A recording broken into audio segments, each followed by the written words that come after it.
ডুবে যাওয়ার আগে মাইকে ঘোষণা করা হয়েছে, সকলের জন্য দোয়া করবেন, সবাই সবাইকে মাফ করে দিবেন। আল্লাহর কাছে মাপ চাই, মানুষের কাছেও মাপ চাই, সবাই সময়কে ক্ষমা করে দেই। আচ্ছা, এরকম একেবারে উন্মুক্তভাবে মাইকে এলান কোন সিচুয়েশনে, কোন পরিস্থিতিতে একজন মানুষ করতে পারে আপনারা কি বুঝেন? এরকম সিচুয়েশনটা, এই যে মাইকে যে এলান করতেছে যে সবাই সবাইকে মাফ করে দেন, সবাই সবার কাছে ক্ষমা চান, বাপ সন্তানের কাছে, সন্তান বাবার কাছে, প্রতিবেশী প্রতিবেশীর কাছে, হ্যাঁ, বৌমা তার শাশুড়ির কাছে, শাশুড়ি তার বৌমার কাছে, ভাই ভাইয়ের কাছে, বোন বোনের কাছে, উন্মুক্তভাবে এভাবে ক্ষমা চাওয়া। নিচে পানির স্রোত, প্রতিটা মিনিটে মিনিটে পানির স্তর বাড়তেছে। ঠিক এই মুহূর্তে মাইকে এলান দিয়ে ঘোষণা করা, এটা কিন্তু চারটিখানি কথা না, এটা ছোট কোনো বিষয় না। ওই পরিস্থিতিতে যারা ছিল বা আছে তারা জানে যে এটা কত কঠিন মুহূর্ত। ভাই, দুনিয়ার জিন্দেগিতে এই সমস্ত জিনিসগুলো থেকে আপনাকে আমাকে শিক্ষা নিতে হবে। আমি দোয়া করি আল্লাহ সুবহানাহু ওয়া তাআলা ওই এলাকায় যত মানুষ আছে সবাইকে যেন নিরাপদ স্থানে আসার তৌফিক দান করেন, আমিন।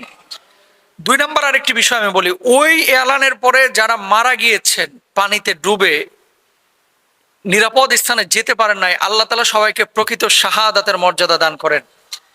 আমরা এই সমস্ত বিষয়গুলো থেকে একটা শিক্ষা, একটা মেসেজ নিতে পারি। কতটা ক্ষণস্থায়ী দুনিয়ার জীবন। ফেনীতে যে ঘটনাটা ঘটছে এখনো চলমান, এরা কি 3 দিন 4 দিন আগেও জানতো?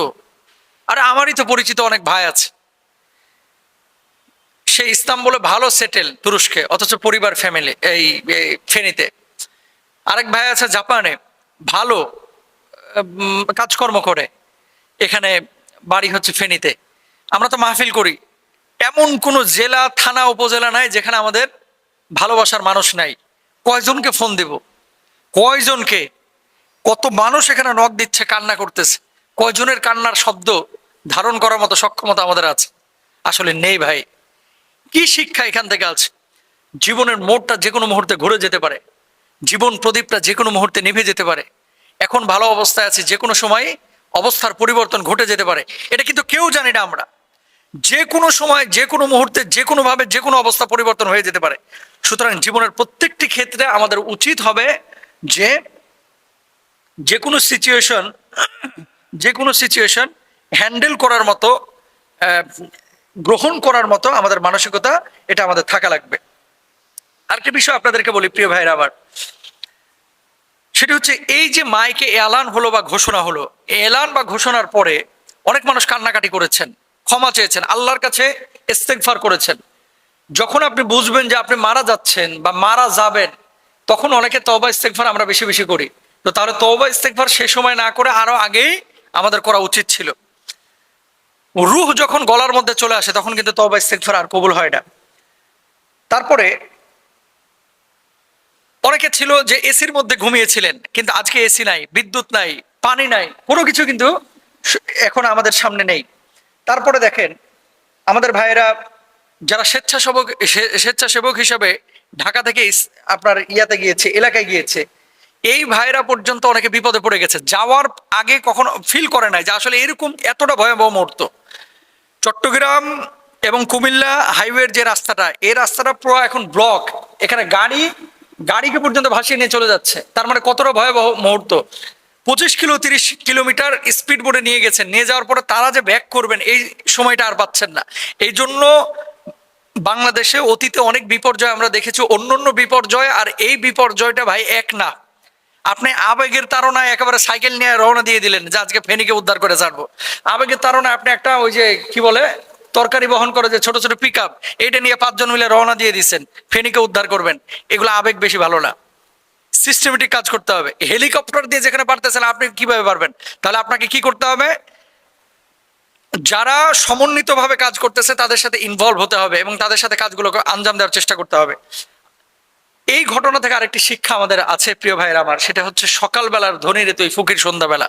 মানুষ যখন বিপদের সম্মুখীন হয়ে যায় তখন কিন্তু একটা বিষয় আপনাকে খেয়াল করতে হবে, অনেকের বক্স ভরা টাকা বাড়িতে পড়ে আছে, টাকাগুলো পর্যন্ত পানিতে ডুবিয়ে ফেলেছে, কিন্তু আজকে ছাদের উপর আশ্রয় নিয়েছে শরণার্থীর মতো। এই টাকা তাকে উদ্ধার করতে পারতেছে না। খেয়াল করেন, অনেকে ব্যাংকে কোটি কোটি টাকা পড়ে আছে প্রবাসীদের, অথচ বুড়া বাপ মা আজকে শুধুমাত্র বাঁচার জন্য 30,000 টাকার একটা নৌকা যাচ্ছে, বাঁচার জন্য নৌকা, একটা স্পিড বোট চাচ্ছে, পাচ্ছে না। তার মানে কি, আল্লাহ সুবহানাহু ওয়া তাআলা কখনো যদি পরীক্ষা করেন, আল্লাহ সুবহানাহু ওয়া তাআলা যদি উদ্ধার না করেন, আসলে কেউ উদ্ধার করতে পারে না। আমরা চেষ্টা করতে পারি। আমাদের যে মেসেজগুলো এখান থেকে নিতে হবে, 1 নাম্বার মেসেজ হচ্ছে আমরা যে কোনো সময় মৃত্যুর জন্য প্রস্তুতি নিয়ে থাকবো। 2 নাম্বার, দুনিয়ায় আমরা দুনিয়ার ভোগ বিলাসিতায় মত্ত হয়ে যাব না। 3 নাম্বার, যে কোনো মুহূর্তে বিপদ আপদ আসতে পারে, সেজন্য নিজেকে প্রস্তুত রাখবো। যে কোনো কিছু ঘটে যেতে পারে আপনার আমার, আর বিপদ আপদে হুটহাটি কিন্তু চলে আসে। 4 নাম্বার, মাইকে যে এলানটা হয়েছে, সেই এলান থেকে আমাদের এতটুকু শিক্ষা নিতে হবে যে আপনার জীবন প্রদীপ একদিন আপনার নিভে যাবে, আমাদেরও নিভে যাবে। সেদিন কিন্তু আপনার ব্যাপারে ঘোষণা হবে যে মরহুম আব্দুল কুদ্দুস সাহেব আজ ফজরের নামাজের পরে দুনিয়া থেকে বিদায় নিয়ে চলে গেছেন, ইন্না লিল্লাহি ওয়া ইন্না ইলাইহি রাজিউন। মরহুম মুস্তাফিজ রহমানী দুনিয়া থেকে বিদায় নিয়ে চলে গেছেন, ইন্না লিল্লাহি ওয়া ইন্না ইলাইহি রাজিউন। এরকম ঘোষণা আপনারও হবে, আমারও হবে। তো এই ঘোষণার আগেই দুনিয়াটাকে সেভাবেই ব্যবহার করতে হবে, গ্রহণ করতে হবে, যাতে করে ঘোষণার পরে আল্লাহর সন্তুষ্টি পরেও অর্জন করতে পারি, ঘোষণার আগে অর্জন করতে পারি। আল্লাহ তাআলা তৌফিক দান করুন, আমিন।